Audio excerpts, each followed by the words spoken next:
आप सुबह उठते हो, अपना फोन चेक करते हो, दूसरों की रील्स और जिंदगी में स्क्रॉल करते हो, अपने आप को एक ऐसी नौकरी पर घसीटते हो जिससे आप सीक्रेटली नफरत करते हो, फिर अपने थके हारे शरीर को ट्रैफिक में घसीटते हुए वापस घर लेकर आते हो और इसे जिंदगी कहते हो। आपको लगता है कि आप फ्री है क्योंकि किसी ने आपके माथे पर बंदूक नहीं लगा रखी है, but the truth is far darker. आप ऐसे रूटीन्स फॉलो करते हैं जो आपने चूज नहीं किए हैं, आप ऐसे गोल्स को चेस करते हैं जो आपने डिफाइन नहीं किए, आप ऐसे सिस्टम की पूजा करते हैं जो आपके अटेंशन पर चल रहा है। ये दुनिया इसे मॉडर्न लाइफ कहती है, बट ये मेंटल स्लेवरी है। आपको कोई मास्टर ओन नहीं करता, आपको आपकी खुद की प्रोग्रामिंग ओन करती है। एंड सबसे scariest part is you call it normal. अभी सिस्टम को आपको कंट्रोल करने की जरूरत ही नहीं है क्योंकि आपका माइंड खुद अपने आप को कंट्रोल करना सीख गया है। Welcome to the invisible world, जहाँ पर फ्रीडम सिर्फ एक इल्यूजन है और स्लेवरी एम्बिशन का मास्क पहने घूम रही है। बट हम यहाँ तक पहुंचे कैसे एक स्पेसीज जो इतनी वाइल्ड, क्यूरियस और रेबेलियस पैदा हुई थी उसे इतनी आसानी से काबू में कर लिया गया। उसे समझने के लिए हमें वहां जाना होगा जहां से स्लेव माइंड की शुरुआत हुई थी।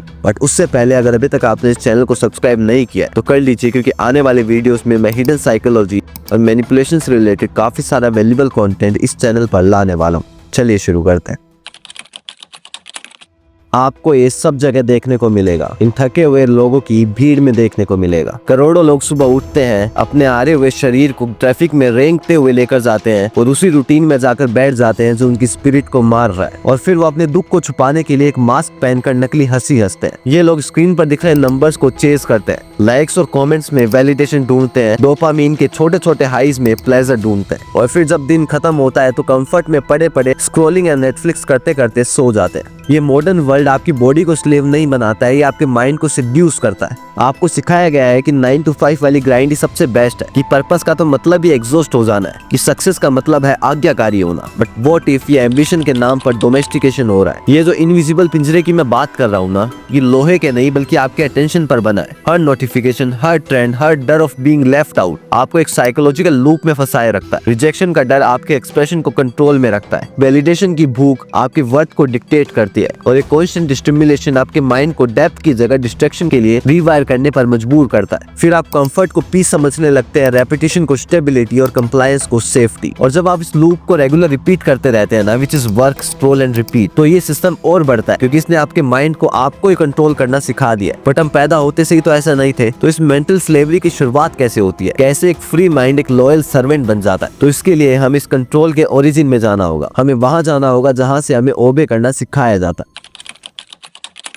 कोई भी पैदा होते से आज्ञाकारी नहीं होता। हर बच्चा इस दुनिया में वाइल्ड, क्यूरियस और हंग्री आता है, बट ये दुनिया इस वाइल्डनेस को रिवॉर्ड नहीं करती बल्कि पनिश करती है। स्कूल के पहले दिन से ये सिस्टम अपना काम करना शुरू कर देता है, क्यूरियोसिटी को मारकर और कंप्लायंस को बढ़ावा देकर। हमें सिखाया गया है कि सिर्फ एक ही सही आंसर हो सकता है, कि जिसके पास अथॉरिटी है लाइक टीचर वही सही हो सकता है, कि चुप रहना विद्रोह करने से ज्यादा सेफ है, गुड बॉय, रूल्स को फॉलो करो, क्वेश्चन मत पूछो, ज्यादा मत सोचो, ये सारी चीजें चलती है, जिसकी वजह से वो स्पार्क जो एक टाइम पर दुनिया को समझना चाहती थी वो इसमें सेटल होना सीख जाती है। आपकी क्लासरूम स्लेवरी का सबसे पहला ट्रेनिंग ग्राउंड बन जाती है। साइकोलॉजिकली ये कंडीशनिंग एक हेल्पलेसनेस को क्रिएट करती है। जब किसी बच्चे को बार बार सही किया जाता है, डांटा जाता है, या फिर उसकी लाइन से बाहर कदम रखने पर उसे शेम किया जाता है, तो इवेंचुअली वो ये करना ही बंद कर देता है। हमारा माइंड सीख जाता है कि रेजिस्टेंस से पेन मिलता है और फॉलो करने से सेफ्टी, और इस तरह से उस वाइल्ड माइंड को काबू में कर लिया जाता है, फोर्स से नहीं बल्कि इमोशनल कंडीशनिंग से। न्यूरोसाइंस इसे और क्लियरली एक्सप्लेन करती है कि ज्यादा स्ट्रेस लेने से या फिर अथॉरिटी प्रेशर होने से आपका डिसीजन मेकिंग और क्रिटिकल थिंकिंग वाला माइंड, जिसे प्रीफ्रंटल कॉर्टेक्स कहते हैं, वो शट डाउन हो जाता है। इसकी जगह डर और सरेंडर ले लेते हैं। आप सवाल करना बंद कर देते हैं,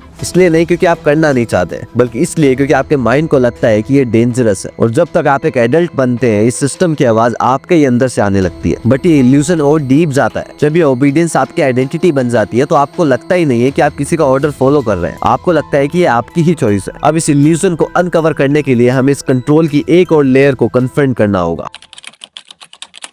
हम एक ऐसे जमाने में जी रहे हैं जहाँ पे लोग फ्रीडम को बहुत पूछते हैं, like freedom of speech, freedom of expression, freedom of choice, but ये सारी फ्रीडम कंडीशनल है। आज ये चांस डोपामीन, एल्गोरिदम और डिजायर्स की है। हर स्वाइप, हर क्लिक, हर डिसीजन जो आप ले रहे हैं वो केयरफुली इंजीनियर्ड है। जो कपड़े आप खरीदते हैं, जो ओपिनियन आप होल्ड करते हैं, जो सपने आप चेस करते हैं, वो आपके है ही नहीं। आपको ये तक सिखाया गया है कि आपको क्या चाहिए। अभी सिस्टम आपको फोर्स नहीं करता है, बल्कि आपकी चॉइसेस को फीड करके आपको ये बिलीव दिला देता है दैट यू आर फ्री। ये एक पैराडॉक्स बॉक्स है। काफी सारे ऑप्शन से कंफ्यूजन क्रिएट होती है और फिर उस कंफ्यूजन में हम सबसे फैमिलियर, सेफ और कंफर्टेबल ऑप्शन को चूज करते हैं और फिर वही बन जाते हैं जो ये सिस्टम हमें बनाना चाहता है। आफ्टर ऑल एक ऐसा कैदी जो अपनी जेल से प्यार करता है वो भागने की क्यों ही सोचेगा। बट अगर चॉइसेस इल्यूजन है तो असली फ्रीडम शुरू कहाँ से होती है? सो मे बी इसका जवाब बाहर की दुनिया में नहीं बल्कि आपके अंदर की दुनिया में छुपा है और यही हमें लेकर जाता है हमारे नेक्स्ट चैप्टर पर। हमारे दिमाग की ये जो चैन्स है ना, ये किसी भी सिस्टम, किसी भी गवर्नमेंट, किसी भी कानून से काफी ज्यादा पुरानी है। भगवद गीता में इसे माया कहा गया है, मतलब एक ऐसा पावरफुल इल्यूजन जिससे हमें टेम्पररी और मटेरियल वर्ल्ड रियल लगने लगता है और जो हमें स्पिरिचुअल रियलिटी से डिस्ट्रैक्ट करता है। ये माया आपको कन्विंस करती है कि स्टेटस, लग्जरी, कॉम्प्लीमेंट्स, फॉलोवर्स, इससे ही आपकी वर्थ डिसाइड होती है, कि कंजम्पशन से ही फुलफिलमेंट आती है, कि अप्रूवल और एडमायरिंग ये असली फ्रीडम है। आज 2025 चल रहा है और माया ने कई नए रूप ले लिए, जैसे डिजिटल इल्यूजन्स, स्क्रीन के लिए बनाई गई फेक लाइफ्स और कांस्टेंट कंपैरिजन। ज्यादातर लोग एक्शंस में इतना खो चुके हैं ना कि वो उसके पीछे का पर्पस जानना ही भूल गए। वो मूव करते हैं, स्क्रॉल करते हैं, बाय करते हैं, परफॉर्म करते हैं, बट स्टिल कुछ भी रियल अचीव नहीं कर पाते। गीता भी हमें यही वार्न करती है कि असली फ्रीडम इस दुनिया से भाग कर नहीं मिलती बल्कि इसी में रहकर डिटैचमेंट को प्रैक्टिस करने से मिलती है। मतलब फुली एक्ट कर रहे हैं बट डिजायर, डर और इल्यूजन से काफी दूर है। जो लोग इस माया से हिप्नोटाइज रहेंगे ना, वो इसी एंडलेस लूप में फंसे रहेंगे। वो करते बहुत कुछ रहेंगे पर बन कुछ नहीं पाएंगे। अब इस माया को देखने के लिए आपको जागना होगा और डेफिनेटली ये इजी तो नहीं होने वाला है, कंफर्टेबल नहीं होने वाला है। आपको अपने ही माइंड के इल्यूजन, अटैचमेंट और कंडीशनिंग को कन्फ्रंट करना होगा और इसको समझने के लिए कि अधिकतर लोग ब्लाइंड क्यों बने रहते हैं, हमें हमारे माइंड के कोलैप्स को समझना होगा। मतलब एक ऐसा पॉइंट जहाँ पर हमारा माइंड भी सिस्टम के साथ ब्लाइंड हो जाता है और हमारा स्लेव माइंड हमारे खुद के लिए भी इनविजिबल हो जाता है और यही हमें लेकर जाता है हमारे नेक्स्ट चैप्टर की तरफ।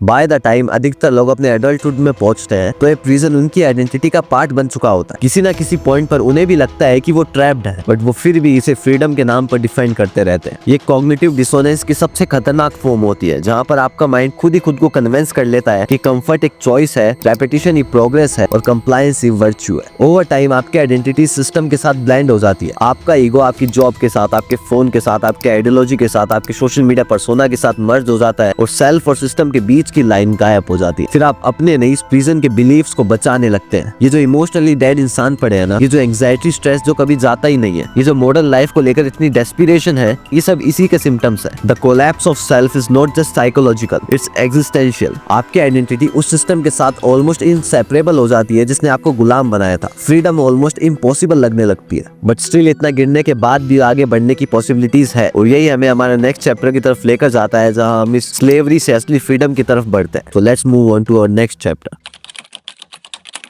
लिबरेशन शुरू होती है उस पिंजरे को देखने से जिसमें आप रहते हो। इस पिंजरे को देखना ही आपका फर्स्ट एक्ट ऑफ डिफेंस होगा, मतलब उन इनविजिबल चैंस को देखना जो आपके थॉट्स, डिजायर्स और एक्शंस को डिक्टेट करते हैं। और एक बार ये क्लैरिटी आ गई, then our next step is inner detachment. आप फुली एक्ट कर रहे हो, अपने गोल्स को परस्यू कर रहे हो, लोगों के साथ इंगेज भी कर रहे हो, बट स्टिल आउटकम से, क्रेविंग से और डर से अफेक्ट नहीं होते। और यही चीज हमें गीता भी सिखाती है। Now discipline is the final pillar of our awakening. जो हमारी हैबिचुअल गलत चीजें हैं उन्हें रेसिस्ट करना, इन डोपामिन ड्रिवन लूप्स को खत्म करना और फोकस करने के लिए अकेले रहना। अब इस प्रैक्टिस से आपको फ्रीडम कैसे एक्सपीरियंस होगी? तो फ्रीडम कोई ट्रॉफी नहीं है कि आप ये सब कर लोगे तो आपको मिल जाएगी। आपको धीरे धीरे अपने परसेप्शन में शिफ्ट देखने को मिलेगा। Freedom doesn't come from fighting the system, it comes from refusing to feed it. अब इस वीडियो से आपको थोड़ी क्लैरिटी मिली होगी, बट ये लड़ाई यहाँ पर खत्म नहीं होती है। अधिकतर लोग सारा ब्लेम अपनी डेस्टिनी पर डाल देते हैं कि मेरी तो किस्मत ही खराब है या फिर ये मेरी किस्मत में ही नहीं था एंड ऑल। बट ये किस्मत बनती कैसे है? तो इसी की साइकोलॉजी पर मैंने अपना एक वीडियो बनाया है, आप उसे भी जरूर देखिएगा, आपको काफी क्लैरिटी मिलेगी। तो ये था मेरा आज का वीडियो। अगर आपको थोड़ा सा भी वैल्यूबल लगा तो इसे लाइक करके चैनल को सब्सक्राइब कर लीजिए, क्योंकि आपके भाई को आपकी जरूरत है और इस दुनिया को सही नॉलेज की।